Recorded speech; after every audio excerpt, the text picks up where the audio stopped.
వరుస బస్సు ప్రమాద ఘటనలు ప్రయాణికులను తీవ్ర కలవరపెడుతున్నాయి. రెండు తెలుగు రాష్ట్రాలలో ఈ మధ్యకాలంలో ఏదో ఒక దగ్గర బస్సు యాక్సిడెంట్ ఘటనలు జరుగుతూనే ఉన్నాయి.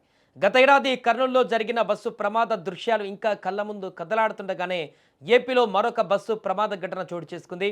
ఆర్టీసీ బస్సులో ఉన్నట్టుండి ఒక్కసారిగా పెద్ద ఎత్తున మంటలు చెలరేగినటువంటి ఘటన తిరుపతి జిల్లాలో చోటు చేసుకుంది.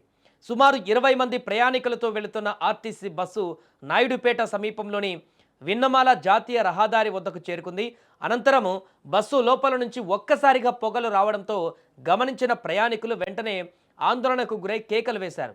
ప్రయాణికుల కేకలతో తక్షణమే స్పందించినటువంటి డ్రైవర్ బస్సును రోడ్డు పక్కకు నిలిపివేశాడు. మంటలు బస్సు మొత్తం వ్యాపించక ముందే ప్రయాణికులందరూ కూడా హుటాహుటిన కిటికీల నుంచి దూకేశారు. ప్రయాణికులు దిగిన కొద్దిసేపటికే మంటలు పూర్తిగా పూర్తిగా వ్యాపించాయి. బస్సులో షార్ట్ సర్క్యూట్ సంభవించడం వల్లే ఈ మంటలు చెలరేగినట్లుగా తెలుస్తుంది. సమయానికి బస్సును ఆపి ప్రయాణికులను అప్రమత్తం చేయడంతో పెను ప్రాణ నష్టం తప్పిందని అందరూ ఊపిరి పీల్చుకున్నారు. ఏదేమైనా కూడా ఊహించని యొక్క ప్రమాదంతో అందులో ప్రయాణిస్తున్నటువంటి ప్రయాణికులందరూ అయితే ఒక్కసారిగా ఉలిక్కిపడ్డారు. వారి ప్రాణాలు అరచేతులకు వచ్చినంత పని అయిపోయింది. ఎందుకంటే చూస్తుండగానే బస్సు కాలిపోతున్నటువంటి దృశ్యం వారి కళ్ళ ముందు కనిపించింది. గతంలో ఇలాంటి ఘటనల్లో ఎన్ని ప్రాణ నష్టాలు సంభవించాయో మనం చూసాం కల్లారా. ఘోరమైనటువంటి ప్రమాదాలు సంభవించాయి. జాతీయ స్థాయిలో ఆ ప్రమాదాలు హైలైట్ అయినటువంటి సందర్భాన్ని మనం చూసాం అంత భీకరంగా. ఇప్పుడు కూడా ఆల్మోస్ట్ అలాంటి ప్రమాదమే చోటు చేసుకుంది. అదృష్టవశాత్తు ముందు గ్రహించి అందులో నుంచి పూర్తిగా వ్యాపించడం కంటే ముందే ప్రయాణికులందరూ కూడా బయటికి దూకేసి కిటికీల నుంచి బయటికి దూకేసి తప్పించుకున్నారు కాబట్టి ఎవరికి ఏం కాలేదు. కానీ అందరూ ప్రాణాలతో బయటికి పడ్డారు ఎలాంటి నష్టం లేకుండా. కానీ ఒకవేళ చిన్న పొరపాటు జరిగినా కూడా ఏమాత్రం డ్రైవర్ అలసత్వం ఉన్నా కూడా ఇంకా వేగంగా అలా పోనిచ్చినా కూడా పెను ప్రమాదం అయితే జరిగేది. ఏదేమైనా వరుసగా జరుగుతున్నటువంటి ఈ ప్రమాద తాలూకు దృశ్యాలు అయితే తీవ్ర భయాందోళనకు కలిగిస్తున్నాయి. బస్సులో ప్రయాణించేటువంటి ప్రయాణికులకైతే భయాందోళన కలిగిస్తున్నాయి. ముఖ్యంగా రాత్రి వేళలో ప్రయాణం చేసేటువంటి వారికి ఎక్కువగా ఇవి రాత్రి వేళలో జరుగుతున్నాయి.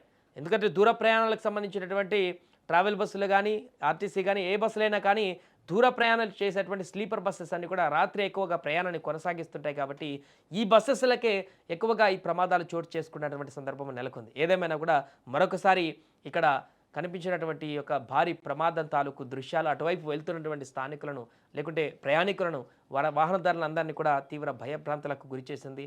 మరలా ఏదో ప్రమాదం జరిగింది, మరలా ఏదో బస్సు ఆగమైపోయింది అనేటువంటి ఒక ఆందోళన అయితే కలిగింది. బట్ అక్కడ ఆగి చూసిన తర్వాత అందరూ సేఫ్గా ఉన్నారని తెలుసుకున్న తర్వాత ఊపిరి పీల్చుకున్నారు. వెంటనే హుటాహుటిన సహాయక చర్యలు కూడా కొనసాగాయి. అక్కడికి చేరుకున్నారు. పోలీసులు కూడా చేరుకొని ఈ ఘటనకు సంబంధించినటువంటి వివరాలు కూడా సేకరిస్తున్నారు.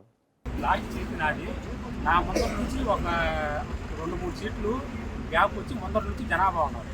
నాకు కరెక్ట్గా ఇక్కడ చెప్పకపోను కదా, అక్కడ నుంచి డంప్ యార్డ్ నుంచి స్మెల్ వస్తుంది, పొగ వస్తుంది. కానీ నేను బయట డంప్ యార్డ్ నుంచి ఏదైనా స్మెల్ వస్తుందేమో అని చెప్పనేసి కరెక్ట్గా డంప్ యార్డ్ దాటిన తర్వాత టికెట్ తీసుకున్నాను పైకి లేచా. అప్పటికే నాకు బ్యాక్ సైడ్ నుంచి సెగ వస్తుంది. తిరిగి చూసేటప్పటికి మంట వస్తుంది. మంట వచ్చేటప్పుడు నేను అలాంటి అందరికీ చెప్పాను ఫైర్ అవుతుంది వెనకాల ఎక్కడో అక్కడ దిగేసింది అని చెప్పాను. నాడిపేటలో ఎక్కాను. డంపింగ్ యార్డ్ కాడ నుంచి స్టార్ట్ అయింది అనమాట. కోటేశ్వరరావు నా పేరు, సీను.